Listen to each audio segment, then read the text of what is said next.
Welcome to Planting Pinellas, the podcast that digs deep into the heart of gardening in Pinellas County. Presented by Master Gardener volunteers of the University of Florida Institute of Food and Agricultural Sciences. I'm Charlotte Vaughn. I'm Alan Shapiro. Whether you're a local looking to connect with your community or a visitor curious about your area's culture, conservation, and all things green, this is the place for you.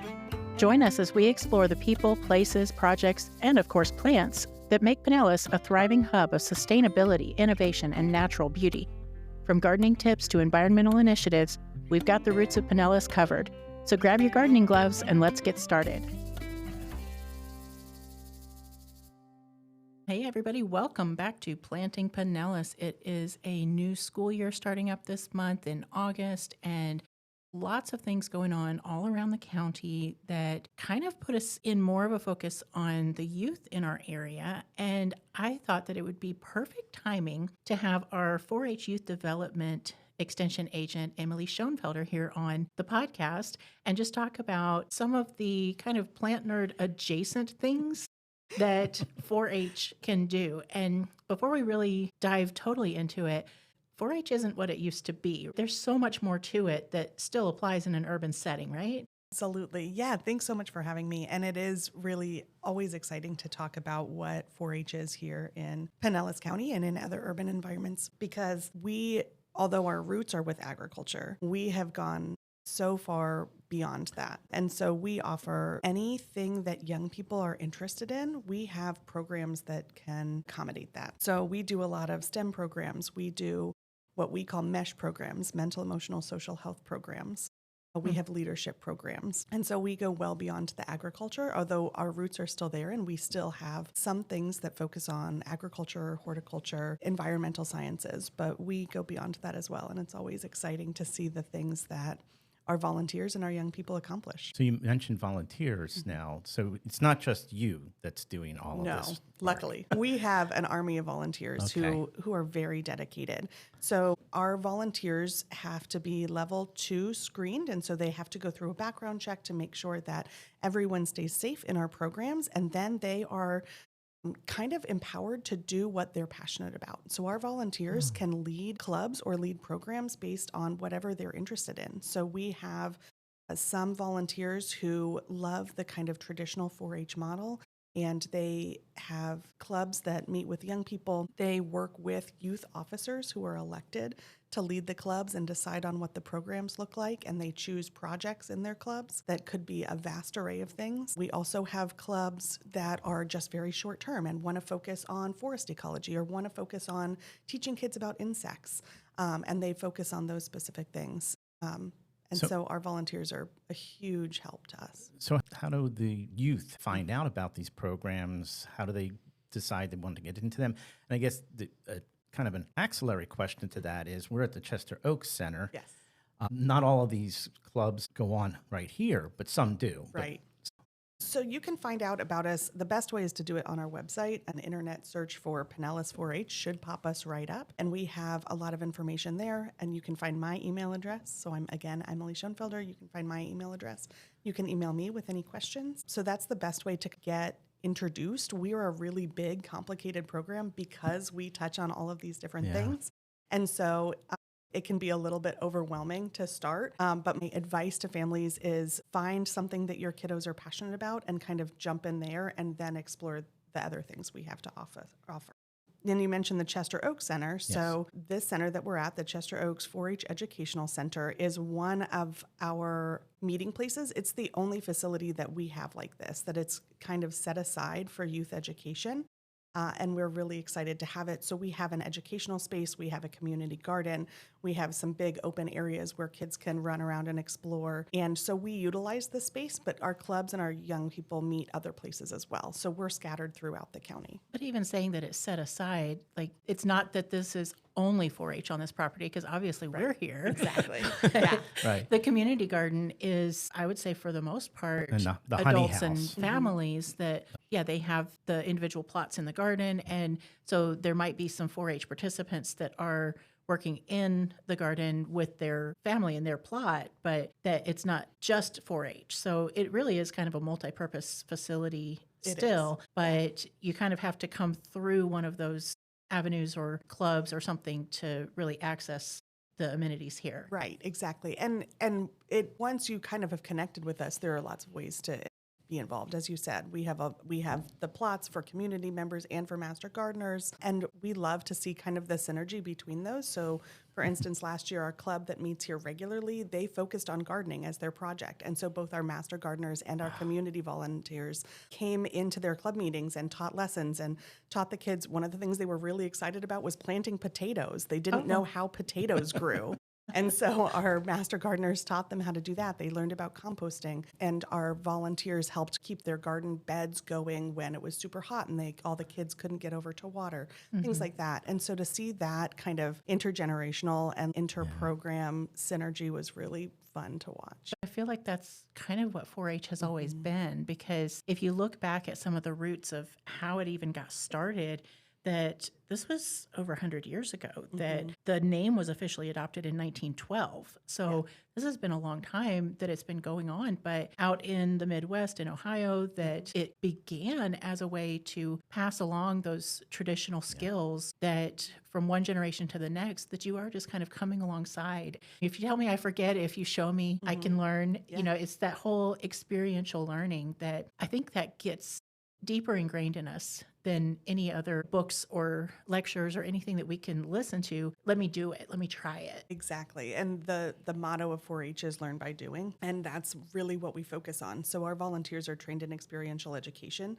So the kind of theory that kids need, and adults honestly really too, in order to learn something, they need to be able to do it. And then we walk through kind of questioning what happened and why did this happen and how does this apply to not only this in the future, but other areas of my life. So we teach our volunteers to walk through this whole learning cycle of starting with the activity and then helping the kids really pull out the information that's useful and can be applied to their lives from that. And so sometimes that's straight skill knowledge, but sometimes that's like, okay, to do this thing, I also had to cooperate with other people and I had to work as a team and I had to problem solve. And so we pull out other life skills as well. And you're getting into like the scientific method, and you're dealing with higher level reasoning. And there's so many layers to what's going on when you can learn in a format like that. Exactly. So I want to go back to, I don't mean to test you on this and quiz you on this, but the 4-H's mean what? Head, heart, hands, and health. And so why is that? What does that mean? And how does that relate back to what you were just saying in terms of the students going through all of these different skills? Sure. So Head, Heart, Hands, and Health are the 4-H's, and they have been around for a long time. We actually have a whole pledge that our kiddos say. We should quiz her on that one.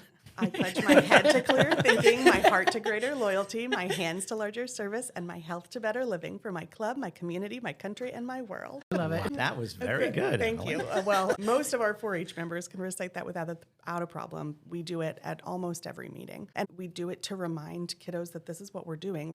So they're not really pledging to anything other than their own best work and using that to better their community. So we love to remind them of that, and we love that they remind us of that. But those head, heart, hands, and health relate back to some of the life skills. And we actually even have a youth development model that looks at how those 4-H's relate to different life skills. So my hands might relate to working hard and to being consistent. My heart might relate to things like developing compassion and wanting to give back to my community. My head might refer to being a lifelong learner, right? And really understanding how to learn and finding things that I'm passionate about. And so we use those a lot to relate back to all of the things that we are trying to instill in our young people as they grow into successful adults. Yeah, that's awesome. I know that leadership is a big part of this, and empowering youth to take leadership and to take ownership and to just become the example for their peers and for their community. And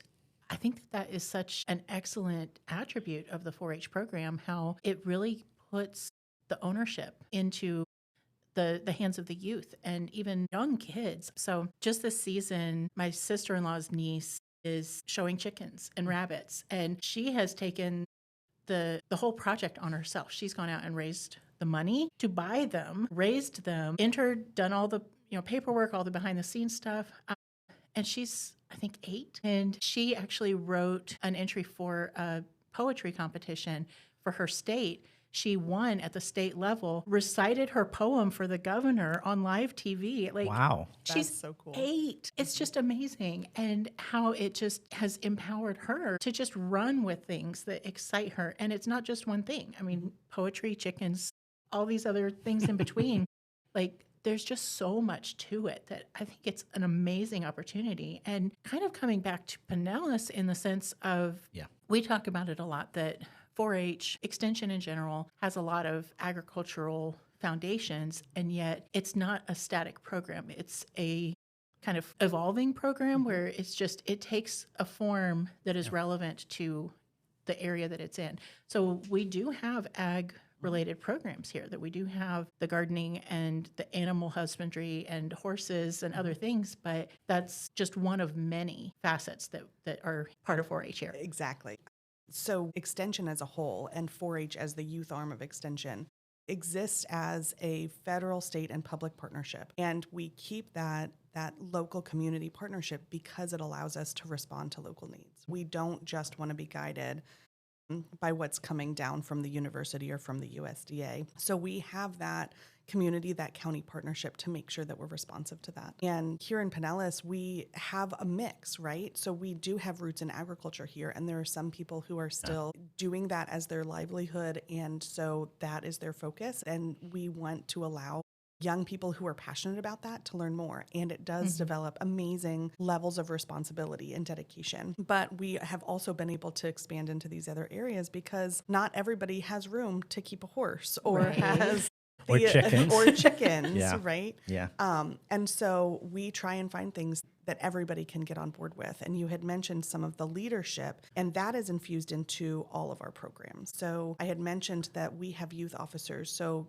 kids can run for officer positions, and they work with their volunteer leaders to kind of design the whole club and write the agendas for business meetings, and then lead business meetings using Robert's Rules of Order or whatever method they decide on to make decisions as a group. And then we have other programs that are kind of strictly leadership programs. So we're starting up our teen teacher program, which is a program that our high school aged members or any high school aged young people who are interested can come and get trained on kind of basic youth development and behavior management and teaching methods. And then they go out into the community and deliver programs to younger kids.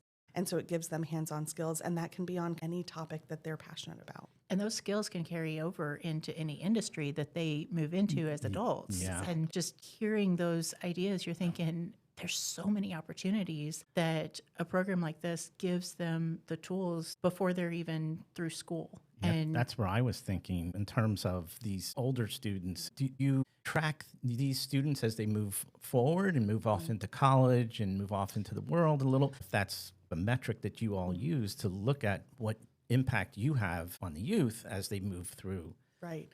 So yes and no. So we help them track their progress through our program. So 4-H runs 5 through 18, ages 5 through 18. We cover the gamut, and we encourage record keeping throughout that time. So our kids can keep track of all of the amazing things they've done on their journey, and we see their progress that way. Once they have graduated our program, it usually coincides when they graduate high school. Sure. And we often lose track of our kiddos a little bit in that college young adult period where they're busy with other things. Sure. However, I am always amazed at the number of kids who graduated our program and then come back as adults, either as parents or as leaders. Most of our leaders, I would say, came up through the program as young people themselves. And most of our members have parents who were in the program because they recognize the value, and so they come back. So we don't necessarily have standard like longitudinal metrics, but we see the success because our kids grow up to be our parents and our leaders. So. Yeah. And it really does continue that multi-generational model that the leaders train the next leaders. And, it's just one life touching the next life, and it just continues to expand. Exactly. Yeah, we grow our own a lot. Yeah. So we're here in the month of August. Is the registration for this school year open now?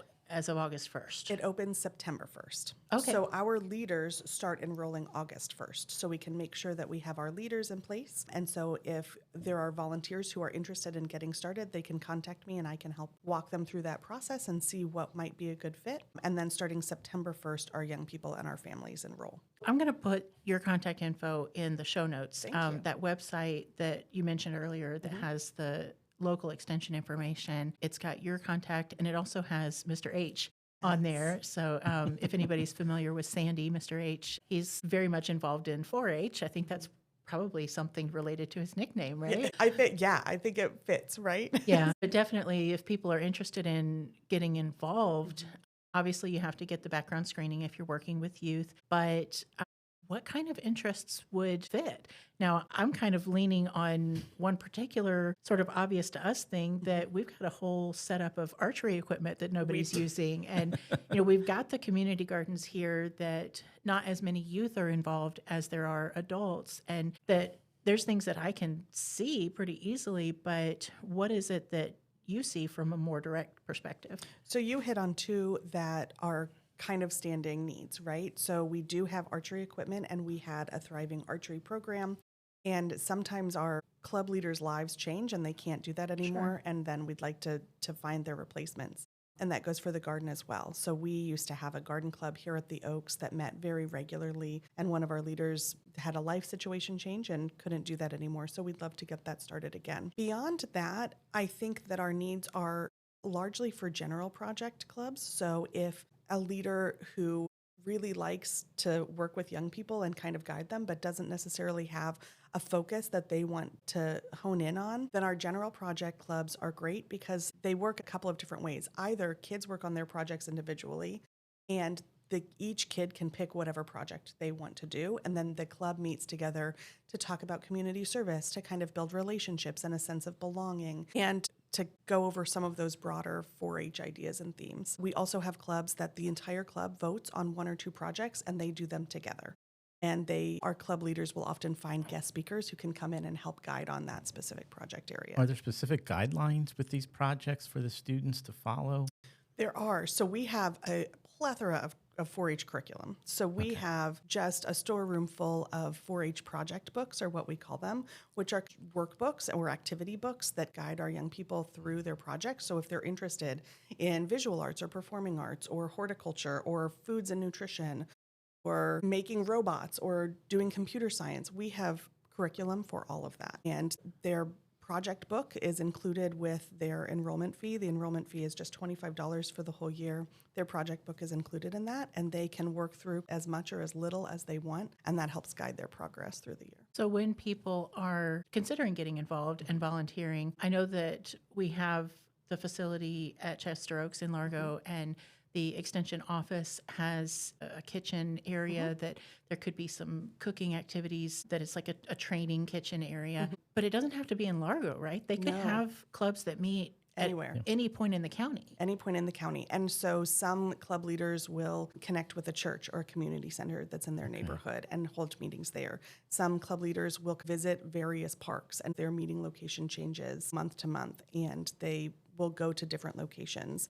Some people, we have several animal projects that meets at the home and working farm of the project leader. So it just depends. They can find a location that works best, and we can help them make those connections as well. Are there any schools, either public or private, that offer their facility as a meeting place? Sometimes. Okay. Yes. Yeah. So sometimes they do. Schools sometimes are a little bit harder to get into, and sometimes they charge a fee. Sometimes they are not, and they work with us super well. We also, however, have after-school clubs. So there are clubs that if there is someone who works in the school, either as a teacher or educator or after-school personnel, we can provide curriculum and support for them to kind of have a club in the school or in after school as well that uses the whole 4-H model. That's awesome. Now, I noticed that some things were virtual, so they can meet online. Yeah, we have some clubs that do just meet online. Okay. So we have several that we know that our kids are busy, and there are a lot of different offerings that our young people have. and our families are busy. And so we have virtual offerings to make sure that if kids want to be in 4-H, they can connect with us in some way. And so we have one club that is largely for more experienced 4-H members who are high school aged and their lives have just gotten too busy to come to regular club meetings, so they have a club that meets online. And then some of our focus areas where there may not be enough interest for us to have a club just in this neighborhood, right? So Insectathon is a great example. So that is preparation for a contest about entomology.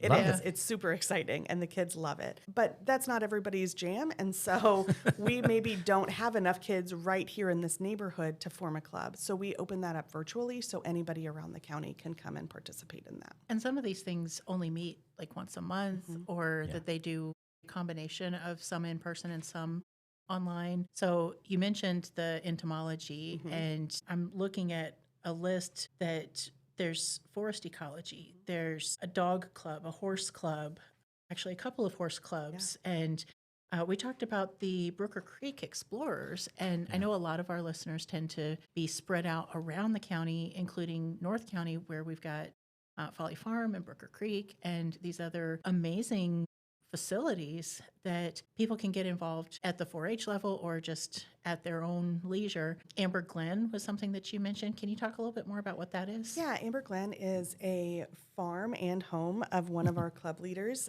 She is also a council person in Pinellas Park, and so she helps keep some of our more traditional, like agriculturally focused clubs alive and thriving. So there are a poultry club, a rabbit club, and a horse club that meet there.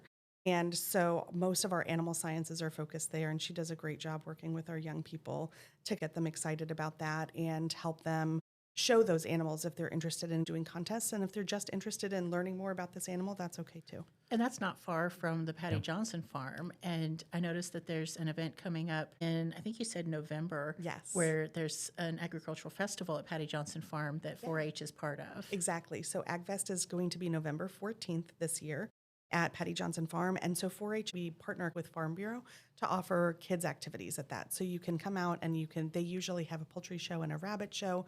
So you can see the animals. You can hear from some local vendors around the area who might be agriculturally focused or horticulturally focused. And then we have a whole section of fun activities for kids to do. So you can connect with us that way or just come out and have fun. And I think that's one of the interesting things when we think about our county being so urbanized. There are places, I mean, Pinellas Park has a beautiful horse trail. I mean, a lot of people, I don't think, realize that. And right here at Walsingham, And right here there's at Walsingham. an equestrian center That's right, and the good horse point. trails. Yeah. So throughout the county, there are some. There are some, yeah. It's not the same as other counties, but there are some. And I think that's really wonderful that that happens here with our youth. And the youth can get involved in that way. And at least, and I think it helps them to understand a more global environment as opposed to just our own little urban space. Exactly. Yeah, there's little pockets, and we try and tap into those. And it's important for everybody to kind of understand where our food comes from, right? Like that's something that we all need, and it relates to all of us. So helping kids tap into that and understand that in small ways is a big win for us. Yeah. And you talked about a commissioner, but the county commission actually has a little bit of a connection with 4-H as well, that there's a youth advisory committee that works directly with the Pinellas County Board of Commissioners. Exactly. We call them YAC. So Youth Advisory Committee. We call them our YAC group.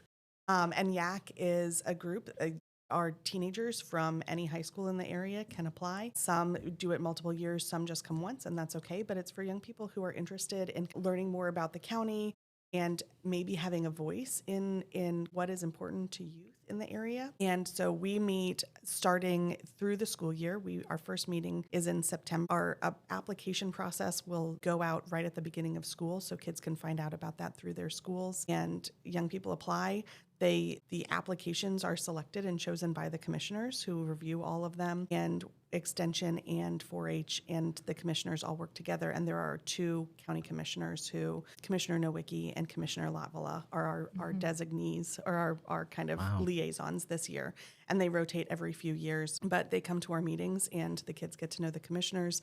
and they get to see all of the great things that the county does. And they also kind of decide on some issues that are important to them and present on those issues at a county commissioner meeting at the end of the school year. And young people have such passion for what is sparking their interest and things that are important on the global scene. We've seen teenagers become world renowned for their advocacy on topics that really matter to them. And not to name any names, but this is something that can be at a local level, at a regional and state level, throughout our country, throughout our world, that when teens get on track with something, when they get passionate about something, they have this sense of invincibility that makes their voice so powerful. And I love how 4-H guides and molds that and doesn't try to turn it down. It's like, hey, let's point it in this direction and let's use this, like you said, for the greater good. And I think this is just such an amazing resource, an amazing program in our county. And I absolutely love it. Thank you so much for coming in today. Yes, thanks for having me. I'm super excited about this year with 4-H and just seeing everything that these kids can do, because they're unstoppable until amazing. Somebody tells them otherwise. Exactly. Yep. Yeah. So thank you. Thank you all for letting me chat about it.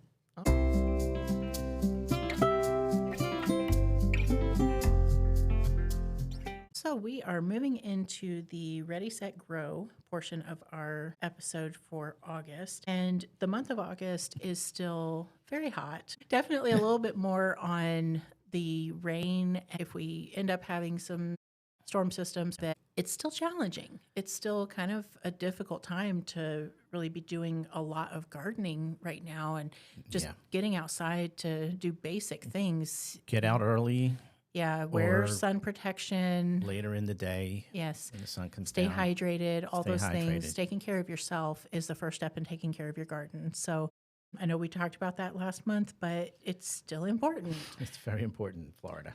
But getting ourselves ready and getting our garden ready, we're kind of moving past the solarization phase because it is so wet that there's not as much benefit of solarizing at this time of the year. Moving through late August into September, that you kind of needed to do that more in June and July. But you still can. You haven't lost all opportunity if you need to address an area that you want to use a non-chemical way of reducing a weed population or something, that you can still do solarization. And we've talked about that. Yeah, we can really start getting ready to start our fall gardening. And this is more of the productive season here in Florida because we are finally coming out of that drought, just barely, little by little, but it's improving, and that is so good. So things that we need to do to set up our garden for success actually includes some fertilizing. But it's the fertilizer ban. We're under the ban, but that is really specific to lawns. Right. There are some exceptions to where and how you can apply fertilizer, but because the limitations on the fertilization are so strict in our county, you're not going to be able to buy it. So that's what I was going to say. Going to any big box store, a lot of these stores are not going to have any fertilizer up just because they're fearful. Right, because they don't want to have the wrong product out. Exactly. But the fact is that there are products that they could be selling right now. Yeah. And it's the ones that we nickname the 000s. So the phosphorus, potassium, and nitrogen are the ones that are restricted. And the phosphorus in particular, we have so much phosphorus in our native soil anyway that they actually used to do mining in parts of Florida for it. I think they still do. But there are fertilizers and nutrient needs that our plants still have. So if you have a 000, or if you have something that is specifically for flowering plants or for fruit bearing or vegetables, that those are allowed. Those are allowed as long as you're using them according to the label, because the label is the law. I would assume you could find them probably online. Yes and no, because a lot of online shippers are also subject to the regulations. Yeah. So they might. And I've had this happen, that I see a product that should be okay. It's a 000 product. And I click add to cart and it says, we'll send this to you in October. I'm going, but it's not banned. It's fine. And that's okay. People are just trying to be more safe than sorry. We get it. Yeah. But if you already have some on hand, or if you use an alternative like a compost or something that is Sure. not restricted because it's not like a synthetic fertilizer that could overwhelm the nutrients in our bodies of water with runoff and all the things that we talked about. It's a good way to get your garden set up for success. And mulching. It's a Yeah. great time to be mulching. And I actually saw our city maintenance team in my neighborhood a few weeks ago. And I was like, hey, do you want to save a trip to the dump? And so they just emptied the wood chips right in my yard, and we've been spreading them out in the garden. And it's great. You Yeah. want some? But there's so many things we can do to really set up the season for success. And once we've done that, then we get to start growing some stuff. Yeah. So what are we going to be growing at this time of year? I'm not. Well, we're still in the warm season. We're still in the warm basically. season. So in terms of herbs, not from seeds, but ginger, tarragon, turmeric, rosemary, those all can be And those are things that are very heat tolerant. very heat tolerant and can grow very well here. And again, in terms of getting your vegetables ready, starting from seed right now, some eggplant, okra, peppers, I think can be done pretty much Most of the year. most of because the year. I They're mean, a lot more heat tolerant. they- A lot of varieties of peppers are actually native to parts of Africa. right. So they can handle the heat, maybe not the humidity all the time, but that Right. we get a little bit with okra as well, that it's more of a tropical, subtropical kind of plant. So it can handle our climate at most times of year. You know, pumpkin and squashes, I always question. Yeah. I mean, I've tried a few times and just not been very successful. It's really hard because of our humidity, Yeah. that they're so prone to getting a fungus or, some kind of mildew or something that yeah. the pest pressure that we have here and the disease pressure that we have here, it's difficult. But we do have the Seminole pumpkin and we have some others that are more of a native plant or able to tolerate the Florida conditions. So there's still things that we can be growing, but just think about those heat tolerant things still for the next couple of months because it's still hot. If you don't like being out there for hours in the afternoon, then neither do the plants. And I always tell everybody it's probably till the third week of October before you get a really good front that kind of pushes a lot of the humidity away. But then it cuts warm again. But Yeah, don't remind me. so that is still warm. So in terms of our plants of the month, I was able to find something called lyre leaf sage. And I was just so excited when I saw this for a whole bunch of reasons, because one of them is this is a no-mow type of plant. It reseeds very easily. It spring blooms and a pollinator powerhouse. It's in the salvia family in the genus mint. And it's well known for attracting pollinators, as I said, which is really wonderful. But one of the key features for me was sun requirements. 75% shade to full sun. So it can take some sun, but it That's really quite likes a range. it really likes the shade. And when I went to our local nursery to buy these, the gentleman said, "Let me take you into our shade area." I went, "Thank you, perfect." So the area that I'm planting these, again, gets a lot of shade, but does get some sun. But it's also a native plant. And I'm just so excited about it. And supposedly reseeds very easily. I asked about deadheading. Wasn't necessary if you don't want to. So again, low maintenance, something that hopefully will take over this area eventually, and then not have to mow, not have to worry about it, and just set it and forget it, which is what the beautiful thing is. And we know that plants in the mint family, which you can usually recognize by a square kind of shape to the main stems, Right. those are notorious for spreading and just prolific plants in wherever you get them started. Yeah. And you mentioned the term no mow, but this can actually get a couple feet tall. Correct. It can, but that's okay. Right. Because it has a beautiful flower. And it being very resilient and very drought tolerant is also a beautiful thing. So again, I'm very excited about this plant, and I'll talk more about it once it gets established. Yeah, and I think gets one growing. of the fun things about that particular one is that blue is one of the less common colors Correct. for flowers. And it is a bluish flower. Yeah, that's the common color is that soft blue. Yeah, but, it's not not a true really blue. a periwinkle, but Right, just blue. it's in the family that they consider blue that has a little bit of a purple tendency. Just in general, kind of a good blue flower, and it has really interesting foliage, and Yeah. the stem colors can have kind of a burgundy effect, and it's a beautiful plant. I think it's I amazing. am very excited about it. So yours, We were talking with 4-H today, and so I just had to go with clover because that's their logo, is the 4-leaf clover of the 4-H's. And so clover, in many settings, if you're trying to maintain a spotless blank turf, clover is not your friend. And yet, if you want something that's not a monoculture, then it really is a great low maintenance option. And there are people that will do a full lawn of clover.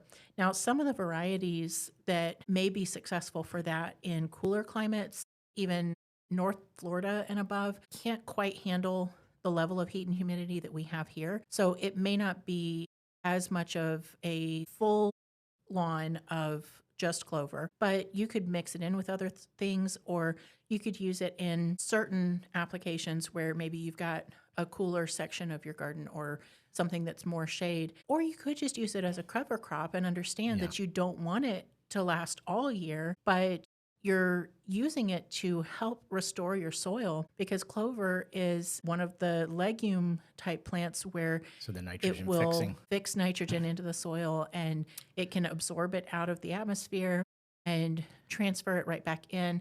You can mow it at the end of the off season and maybe work it into the soil slightly, or put some compost or mulch on top of it and then just plant right in there, because all of that green matter will then compost into your soil. And something about the clover on more of a large scale is that it's a biomass product. There are farms for clover that they will use it as just various forms of biomass, whether it's feed for animals or whether it's for So it's any very other, versatile. Very versatile. And one of the things you mentioned that just comes is the living mulch. yes, We talked about mulch, but a living mulch is a beautiful thing. And then, as you said, is we just re-add it back into the soil and recompost it, and that's really nice. yeah. So it's just a good plant for filling a space, or if you want more of a wild lawn where it is a mixture of plants, it mixes well with the sunshine mimosa or the frog fruit, and you can have little bits of it here and there, and they may be more active at different times of year. So maybe where one wouldn't be as good in the cooler weather, this one could. So consider clover.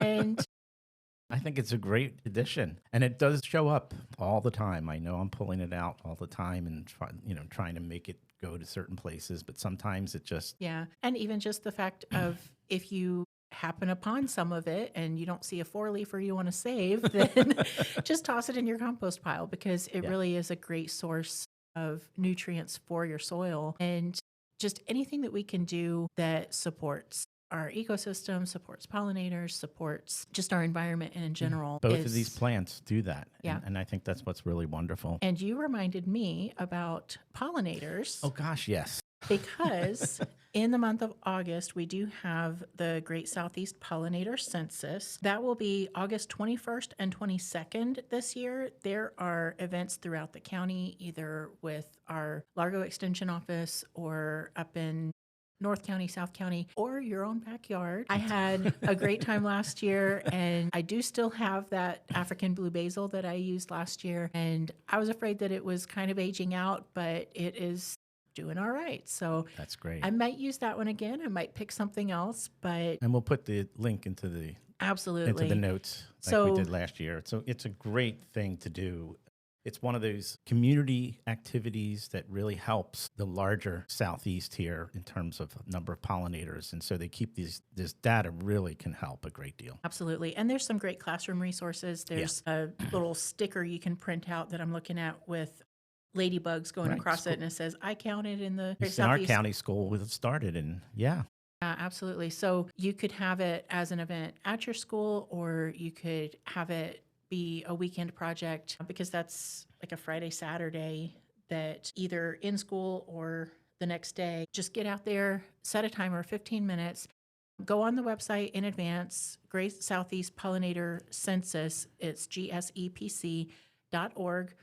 Again, that'll be in the show notes, but you can print out a worksheet, a tally sheet, that it gives you the categories and how to identify the things in the categories. There's videos you can watch to learn how to better identify the pollinators and just count every time that an insect touches the plant. If it gets up in the air and then lands again, that's 2 touches. So just keep counting, keep tallying, and then upload your results back to that same website. Yeah. And it becomes an amazing platform of community science that anybody can do, any age. Yep. It's a fun activity just to sit down with your family, and you can even use a potted plant. You don't have to have a big garden. 15 minutes.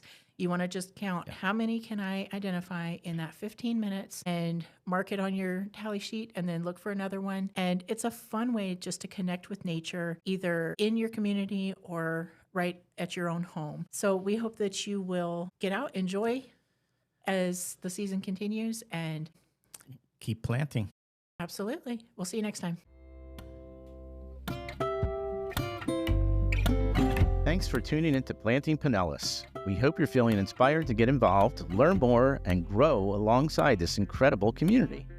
Be sure to subscribe so you never miss an episode. And if you like the show, leave us 5 stars or a review. And don't forget to share with fellow plant lovers.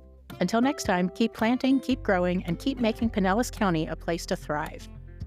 This podcast is brought to you by the University of Florida's Institute of Food and Agricultural Sciences Extension in Pinellas County, Florida, an equal opportunity institution.